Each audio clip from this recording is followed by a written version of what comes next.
Depuis la fin du mois d'avril, différentes rencontres sont organisées par les jeunes CDH dans le cadre des carrefours jeunesse, organisés suivant 5 thématiques. Alors des exemples, c'est l'insertion dans la vie active, le sport et la culture ou encore le volontariat. Et ces rencontres ont pour objectif de confronter la voix des jeunes et les acteurs du secteur de la jeunesse. Alors nous recevons sur ce plateau le président des jeunes CDH, Jean-Yves Kitantou, avec qui on va dresser un premier bilan de cette première série des carrefours jeunesse. Alors Jean-Yves Kitantou, bonjour. Bonjour. Alors Jean-Yves Kitantou, en gros, est-ce que vous pouvez nous parler un petit peu de l'essence de ces carrefours? Tout d'abord, ces carrefours jeunesse partent d'un constat. C'est de dire qu'on constate que les jeunes sont très peu écoutés, autant les jeunes en tant que jeunes, en tant que citoyens, que le secteur de la jeunesse. Effectivement, il existe des structures comme le Conseil de la jeunesse, mais on trouve que les enjeux politiques liés aux jeunes ne sont pas assez portés. Pour preuve, le plan jeunesse qui doit être porté par la ministre Liliane Tebrouk, on constate qu'il n'y a pas vraiment d'engouement autour de cette politique-là, de ce projet. Et donc voilà pourquoi nous souhaitons faire en sorte que les jeunes soient beaucoup plus entendus.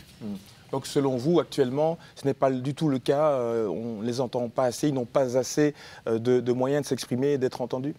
Pas du tout, c'est-à-dire qu'il suffit de regarder l'espace médiatique par exemple. On constate qu'il y a très peu d'émissions où on donne véritablement la parole aux jeunes, où on peut entendre leurs soucis, leurs projets de vie, etc. Donc, il y a très peu d'espace médiatique par rapport aux données aux jeunes, et il y a très peu d'espace politique, si je peux dire ça comme ça, où on porte vraiment une réelle attention aux jeunes, aux projets des jeunes et avoir une vision transversale de la jeunesse. Très peu. Alors cette initiative est très louable, bien entendu. Alors est-ce que vous tirez déjà des conclusions de cette première série de rencontres? Est-ce qu'il y a déjà des résultats concrets que l'on peut mettre en avant ici?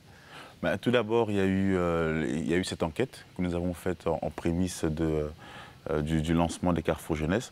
On a pu se rendre compte à travers cette enquête que, par exemple, la plupart des jeunes croyaient encore en la Belgique, la plupart des jeunes souhaitaient avoir une bonne vie, si je peux dire ça comme ça, et que bon nombre d'entre eux, parmi leurs craintes, il y avait notamment la violence et la sécurité qui faisaient partie des craintes des jeunes.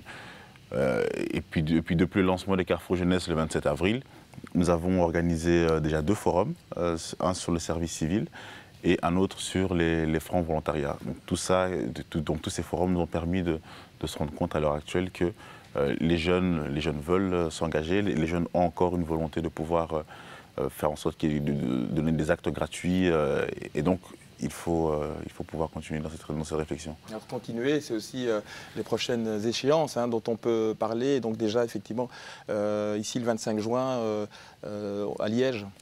Oui, tout à fait. Donc le 25 juin, nous organisons un colloque Mon Premier Emploi.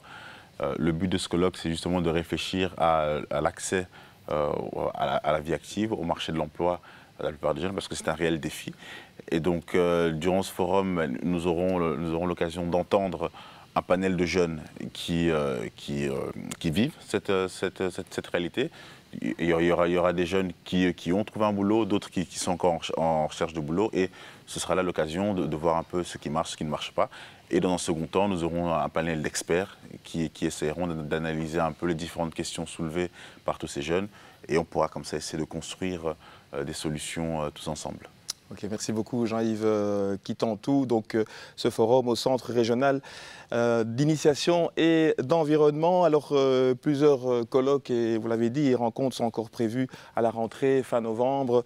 Ce sera l'occasion de tirer plus tard un bilan complet de ces carrefours jeunesse, et un programme détaillé de tous ces rendez-vous est d'ailleurs disponible sur le site des jeunes CDH.